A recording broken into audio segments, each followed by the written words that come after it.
evening, everyone, and I'm back. Welcome to Thursday Evening Live with Pastor Steve. Let's go ahead and have a word.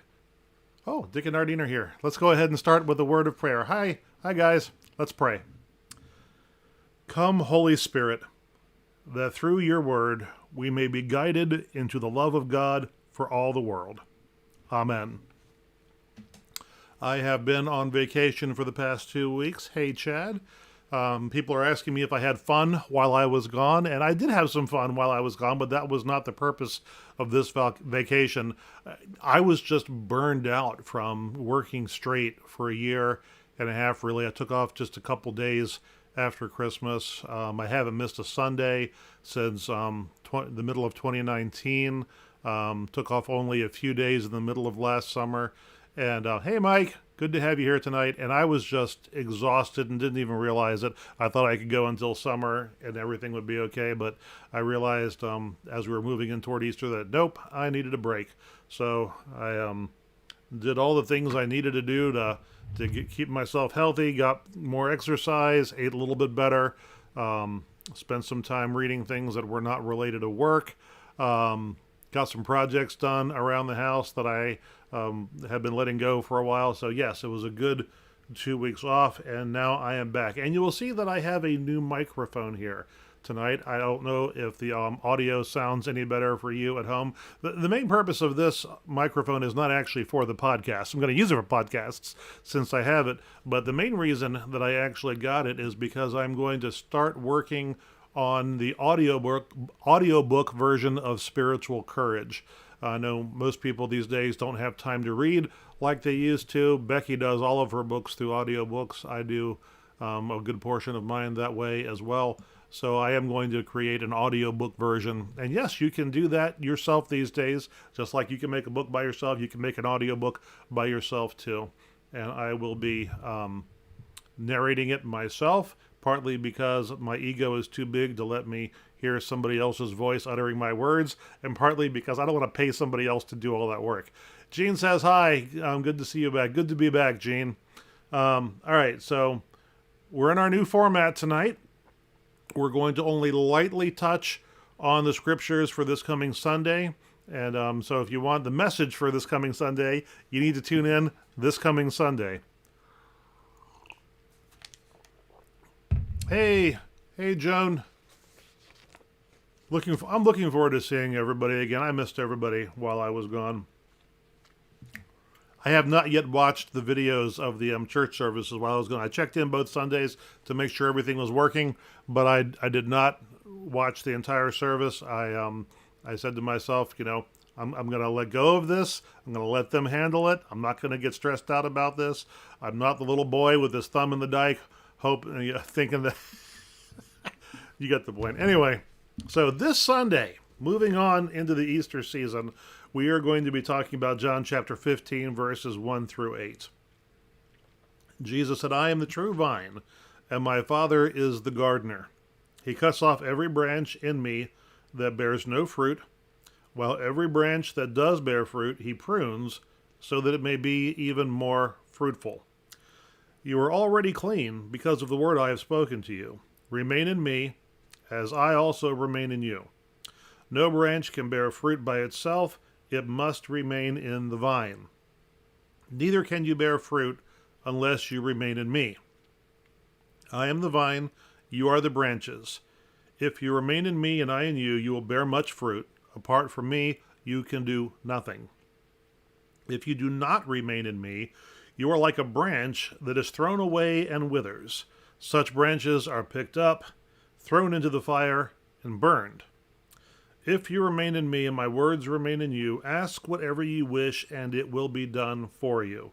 This is to my Father's glory, that you bear much fruit, showing yourselves to be my disciples. This is the word of our Lord. Thanks be to God. All right, so moving on to other things going on in the Methodist world right now. I'm sure many of you are aware that we're in a very strange place in the United Methodist Church right now. 2 years ago, 2019, we had a specially called General Conference that was designed to create a way forward for the denomination. The most progressive wing of the church has been at war with the most conservative wing of the church over human sexuality and some other things for my entire adult life, going back to 1972, my childhood. They've been at war, and in 2019, there was a hope that we could work out a compromise that would allow all of us to stay in one denomination and yet be true to our own consciences. And I was hoping that that would be the case. I'm not particularly sympathetic to either the extreme conservatives or the extreme liberals. I wanted to work out a compromise.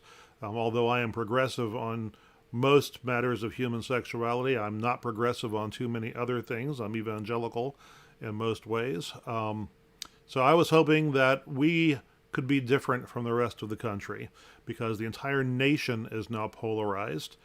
People are being radicalized, I would say. A lot of people have said people are being radicalized. And I was hoping that our denomination could show the country that it was still possible for people who disagree to be in community together, to love each other together, and to work forward on work together to move forward on common goals. That was my hope going into 2019. That general conference, which took place in St. Louis, I actually went and attended all week, and it was an absolute disaster. People behaved badly. And the result was that we decided to basically have a schism.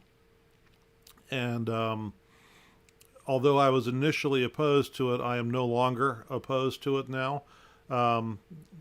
The framework for that to take place was supposed to be voted on at the General Conference in 2020. Now, this is a global event, General Conference. It always takes place in the United States because we have the technology infrastructure to make it happen here. But we are a global church. Half of us are in Africa, and the rest of us are scattered around the rest of the world now.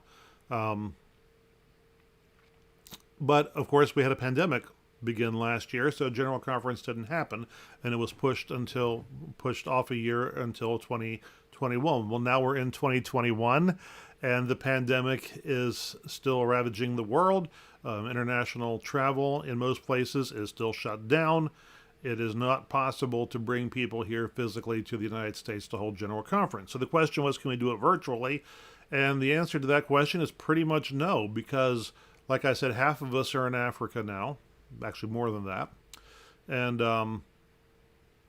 Africa is in night when we're in day, and we're in day when they're in night. So there would not be a good time of day to hold these things. Not only that, but much of the portion of Africa where United Methodism is strong, there is not a good power grid. A lot of people have power during the day, but not at night. And a lot of places have only rudimentary internet access. So we would not be able to hold that in that way. So, my wife just texted me. So we could not have a virtual General Conference. So the General Conference could not be done in the United States because people can't travel here from. So it's been pushed forward again, and will not take place now until 2022, which means the separation protocol cannot be voted on by the denomination until 2022, and congregations themselves cannot vote on which way they would want to go until 2023 at the earliest. Okay, so this is all now years it's been stretched out to, and all of the people who were hoping to leave the denomination had already laid the groundwork, and the question was, well, what were they going to do? Were they going to wait until the protocol took place or not? And the reason that they would want to wait is that, in the United Methodist Church, each congregation is held in trust by the people of that congregation for the denomination. So we do not own Mount Zion United Methodist Church. The United Methodist Church owns Mount Zion United Methodist Church, and we hold it in trust for them.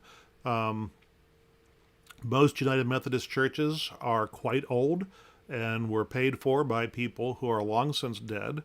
And the money that was given by those folks was given for the purpose of creating a church in the United Methodist denomination. Well, in those days it was called something else, but you get the point. So whenever nonprofits do stuff like that, you have to be very careful how you do it. And what it generally needs to happen is that the congregation needs to purchase its property from the denomination. Now, this protocol that we're going to vote on was going to allow congregations to leave without purchasing their property, but they were still going to have to buy their way out of the pension plan if they were not going, because the people who have retired from our denomination are funded by the overall denomination on the old pension plan. Anyway, it's very complicated, but so most people shook hands and said, all right, we're in limbo here, so we're going to just, drive under a yellow caution flag, and we're not going to do anything provocative for the next couple of years. Some people said, no, I don't feel obligated to live by that. So where we are right now is some congregations at the extreme ends, on both ends, are leaving earlier than we would have expected them to leave. So as of right now, we've got 3 very progressive churches in Maine that are leaving the denomination. We've got 1 very progressive church in Houston, Texas. That's right, Houston, Texas. A large, fairly large, very progressive church is leaving. We've got 1 very conservative church in Illinois that is leaving. And we've got a couple actually that actually already have completed the separation, I believe. These are the ones that are currently in the works. And we've got 1 large conservative church in Marietta, Georgia. Now that one is particularly interesting because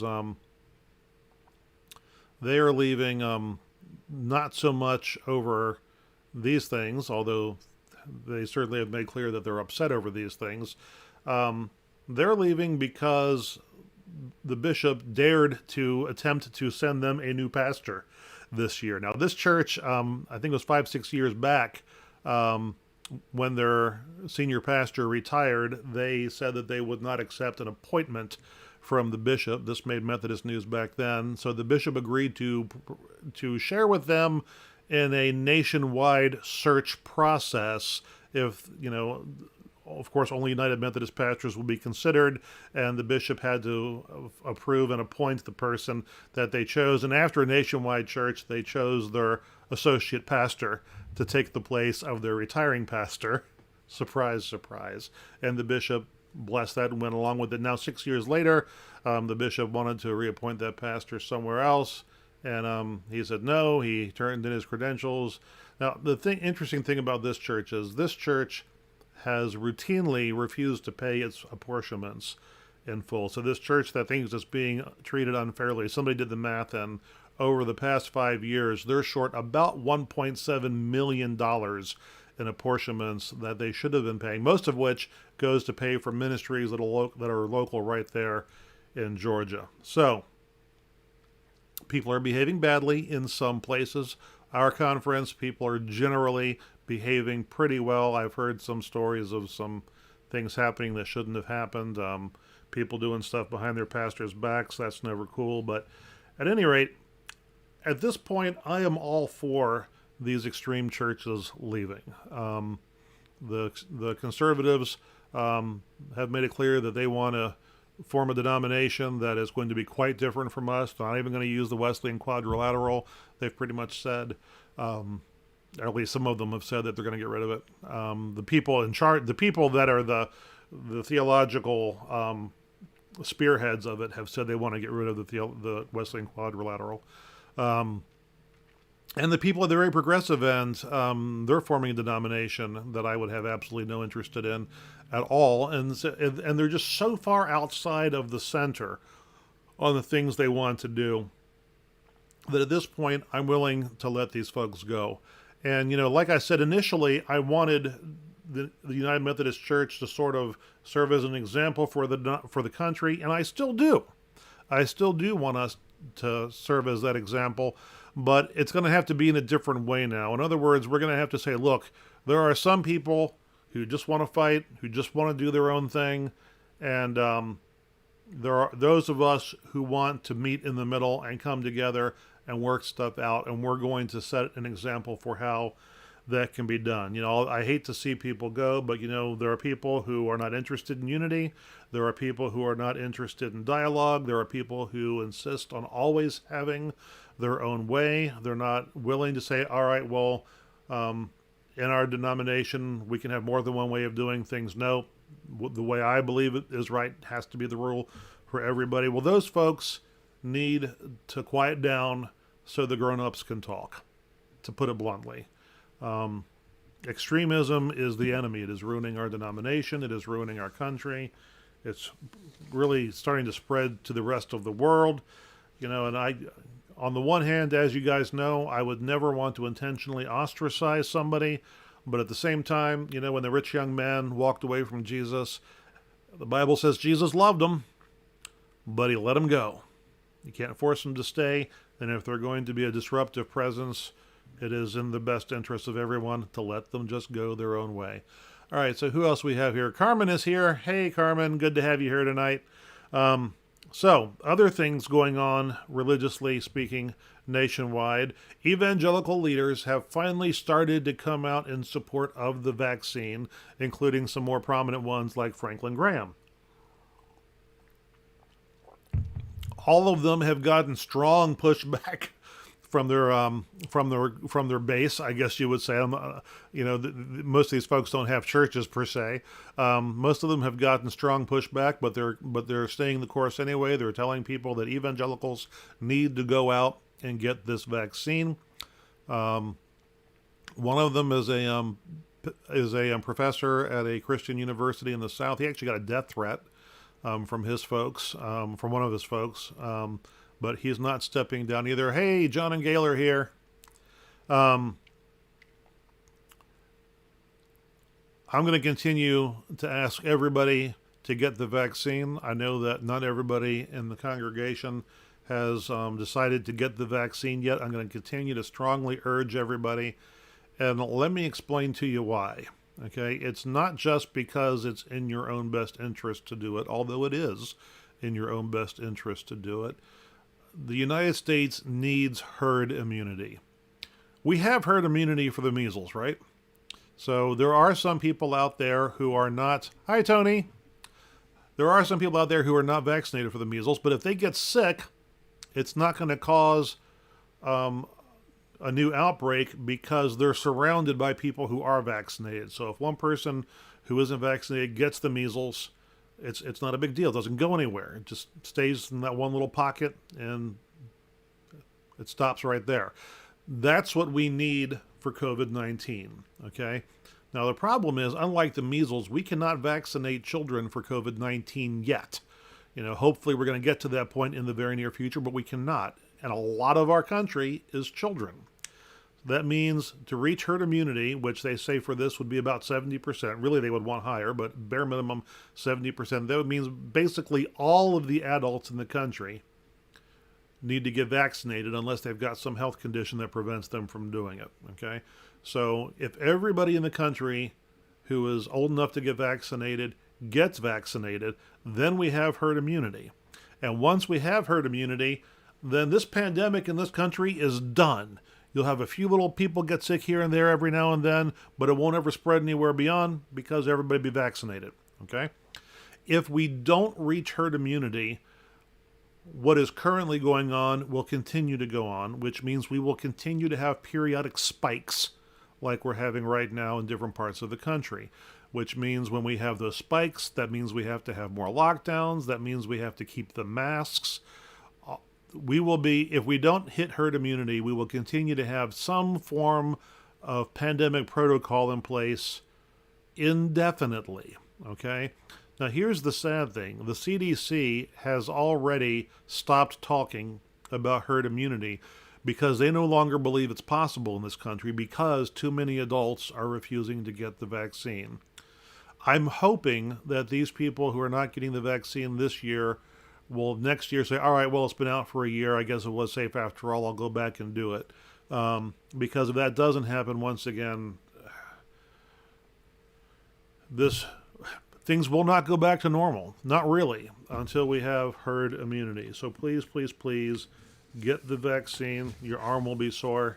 You might have a fever the second shot, and then you're good to go. All right. Local church news. I am back in the saddle this weekend. I will be preaching on Sunday morning on Jesus being the true vine. That's what I'll be preaching on. I really appreciate the fact that people came forward not just to preach while I was gone, but that also people came forward to learn how to use the technology to keep us online while I was gone. So we now have a small but growing pool of people who know how to run the laptop and the cameras and all of that good stuff. And I hope to continue to grow that, because we need to continue to invest in our online ministries. At this point, by invest, I don't mean money. I mean we need to invest sweat equity and making it the best thing that we can, which means it cannot be a one-man show anymore. So, looking forward, with the 8:30 service being a hybrid service, which means that it is taking place in person and online. Right now, the 10 o'clock service is just in person. It is not hybrid. We have the potential to make it hybrid. We would have to work out music licensing for some of the stuff we do, or just decide not to use some of the stuff that we do.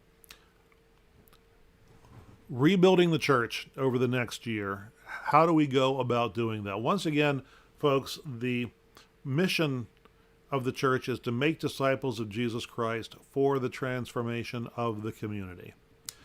And we have various ministries in the church that carry those things out. The 5 basic functions of the church, and different famous Christian writers like Rick Warren and a couple others have written about these in different ways using different terminology. But the 5 basic functions are worship, fellowship, discipleship training, mission work, and evangelism.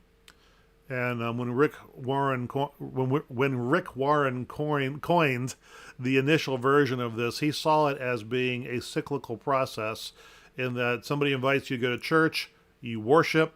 After you worship for a while, you start meeting people, you form friendships, you become part of the Christian fellowship of that church. Then you start taking classes, participating in programs that help you grow as a Christian. That's the discipleship training element. And once you begin to mature as a Christian, then you want to participate in the church's mission work. And then once you participate in the church's mission work, you start wanting to talk to other people about the things that we are doing, the things that you are doing that have become valuable to you. And that is a part of evangelism, which in turn invites more people back into worship. So he saw these 5 functions of the church as being the 5 stages of Christian development.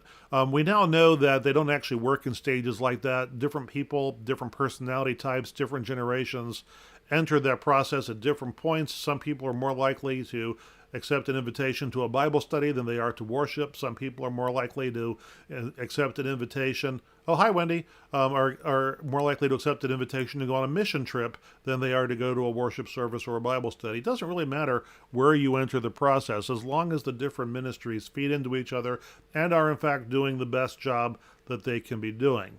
Now, we've got a great 8:30 service here.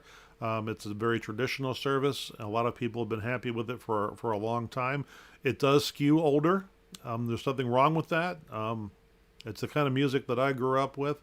We've been more experimental in the 10 o'clock service. I believe that we need to continue to invest in that. And once again, by invest, I don't just mean money.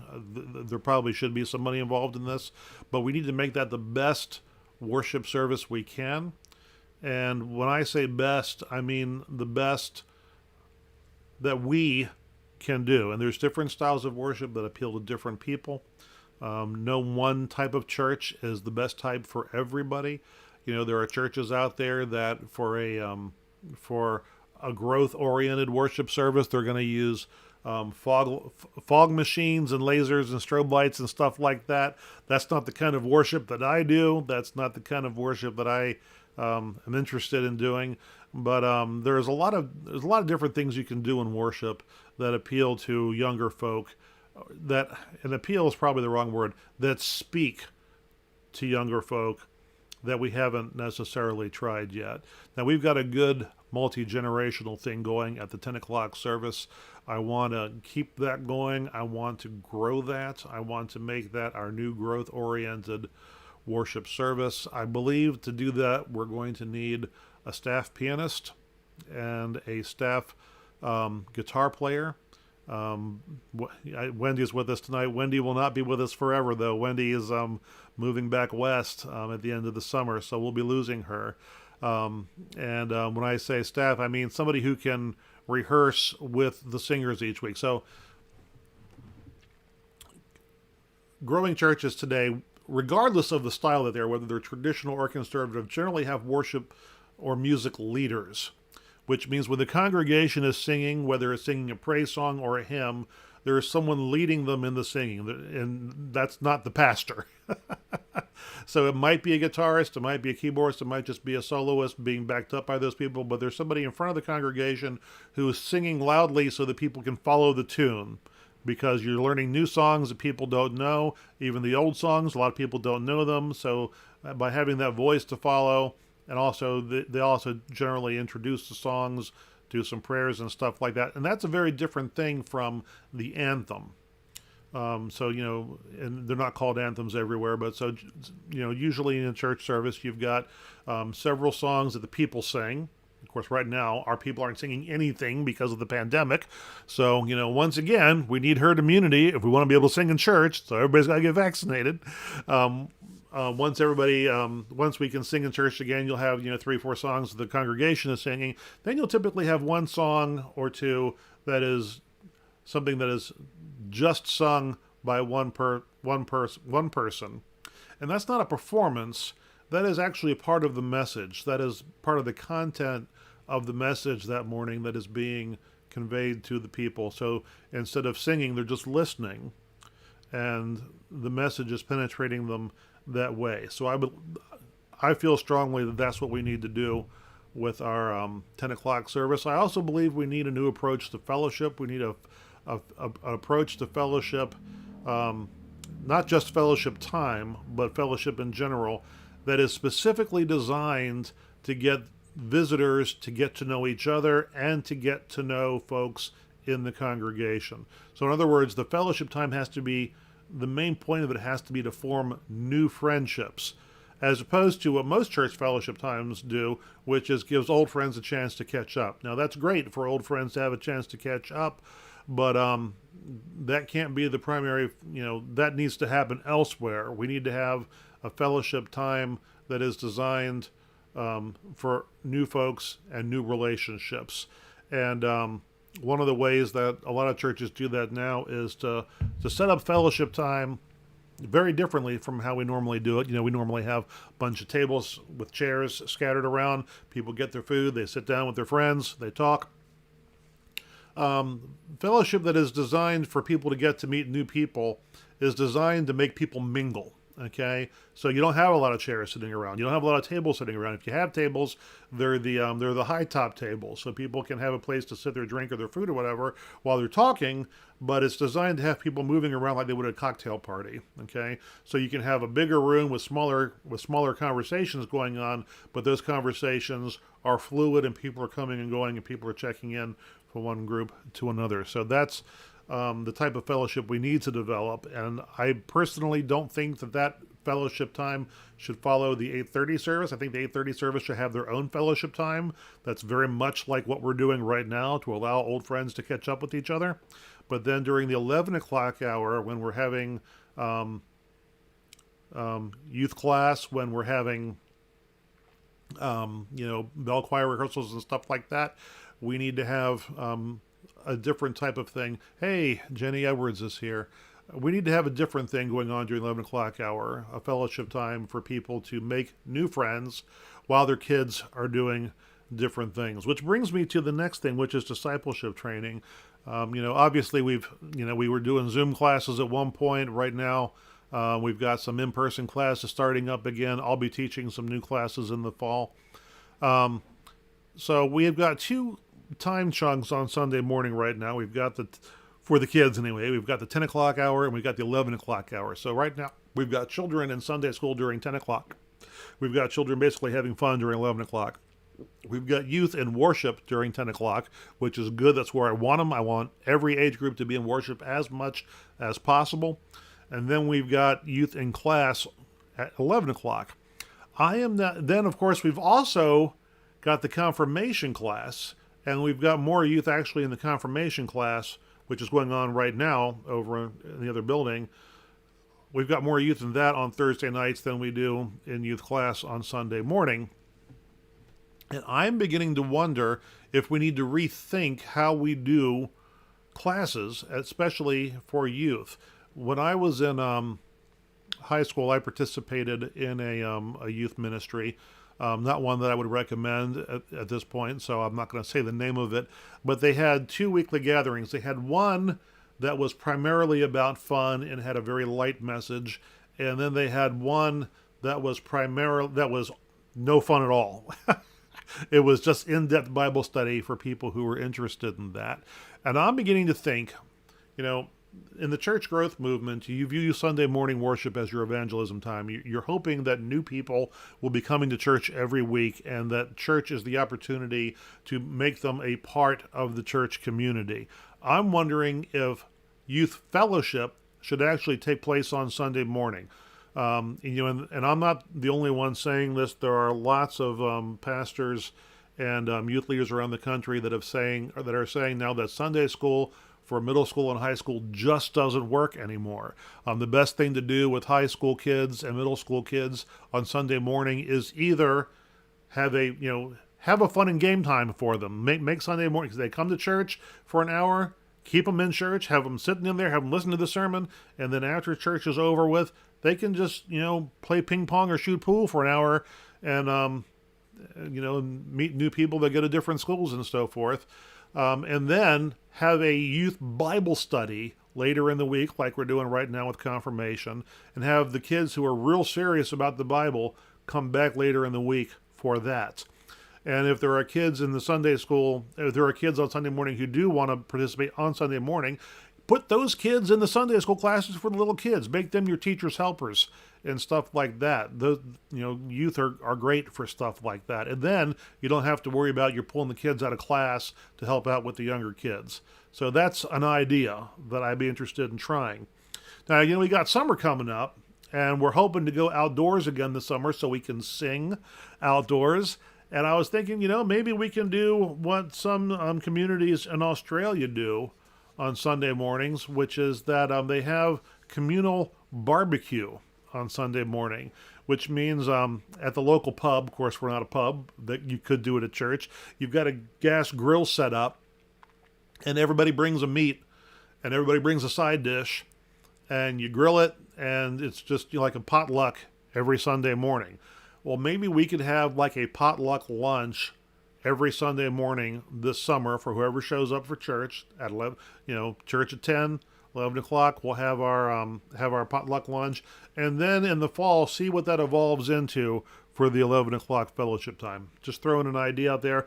Now, I'm just throwing ideas out, but I'm real serious about these ideas. I really want to try these things. So you can see my mind has been working quite a bit while I've been relaxing, which is good because it was working in healthy, productive, creative ways instead of just getting frustrated and angry. All right, so finally, the last two things, missions and evangelism. We do some great mission work in this community. We do a lot of feeding. We do a lot of helping people with emergency financial needs. We have the Appalachian Service Project that goes out every summer. We're going to be doing that again. We couldn't do it last year because of the pandemic. We are going to be doing it this year. Right now, I think we've got 26 people going to Appalachia, high school age, middle school age, adult volunteers, and that's all well and good. What we don't, that's not just well and good, it's great. Okay, I'm huge supporters of these ministries. I love community food banks. I love mission trips to Appalachia. I go on those whenever I can. I'm going this year. We're not doing any mission work in the community that is what I would call evangelistic or transformative mission work in the community. In other words, we're not doing anything that attempts to change the character of the community. And there are ministries out there that already exist that don't exist in St. Mary's County yet, that as far as I'm aware of, that we could attempt to do. Now, a couple years ago, we looked at Financial Peace University and thought, hey, let's offer some financial peace classes down here. We looked into that. We weren't really happy with the program itself, so we chose not to do that. But certainly, that is an opportunity where we could help people. We could put together our own program like that teaches people how to be financially responsible from a Christian perspective. There's an organization called Better Angels, which has a cause that is near and dear to my heart, which is helping people from across the political divide learn how to speak to each other respectfully, learning how to speak to maintain civil discourse. I know one of the exercises they do is everybody has to speak purely when people speak in these groups, they have to speak for themselves only. In other words, you can't say, "No, I'm not one of these people that says blah blah blah blah blah." You can't say anything like that. You have to say, "I believe this," okay, and you have to do it without saying anything pejorative or disrespectful. And they've done great work helping communities come back together again. That's the type of thing that I'm talking about. Stuff that is transformative. We could hold events based on certain topics that would help people come together and maybe see things in a different way, and not in a provocative kind of in-your-face kind of way like we're seeing so much of in the news. That's not at all what I'm talking about. Anyway, so evangelism then is not just advertising, which we do a lot of now. Evangelism is also people talking to other people about what we have going on in the life of the church. So those are the things that I think that we need to be working on this summer and going into the fall, things I'll be talking to the board of directors about. And I know people are asking, what's this new board of directors do? And the answer is they run the church. And the second question is always, so that means they're doing everything the trustees did and the SPRC did and the finance committee did and the church council did? And the answer is no. We have a maintenance team that is going to be taking over a lot of what the trustees used to do. The board of directors does some of what the trustees used to do. The idea is to change the types of conversations altogether. Everybody who has served on any church committee at any church in their life has sat through some meetings that did an awful lot of conversation but actually didn't resolve a whole lot. So it's not that we're trying to take over every conversation that all of those teams used to do. It is that we are trying to streamline our leadership into some very productive, pointed conversations, ending meetings with action items and people's names next to those action items so that we can get some strategic stuff going and get this church firing on all 12 cylinders again. Almost said all 8. Hey, let's go for a V12. Go big or go home, right? All right, so prayer concerns for the coming week. Al Richards is I've been following Linda's. I didn't check Linda's to see if Linda posted anything today, but Al was supposed to start treatment on Monday, but his white cell count wasn't where it needed to be, so it got delayed. I don't know if he has had a chance to start it yet or not, so please keep Al in your prayers because she cannot be there with him because of the pandemic. If we had herd immunity, maybe she could be there with him. Wouldn't that be a nice thing to have people being able to visit each other in the hospital again? Also keep Sherry Davis, Eddie Davis's wife Sherry, and the rest of their family in your prayers. Sherry's father died earlier this week, and she lost her mom just a couple years ago. I think it was 2019. She just lost her dad. We're going to have that service here tomorrow. I believe it's at 1 o'clock.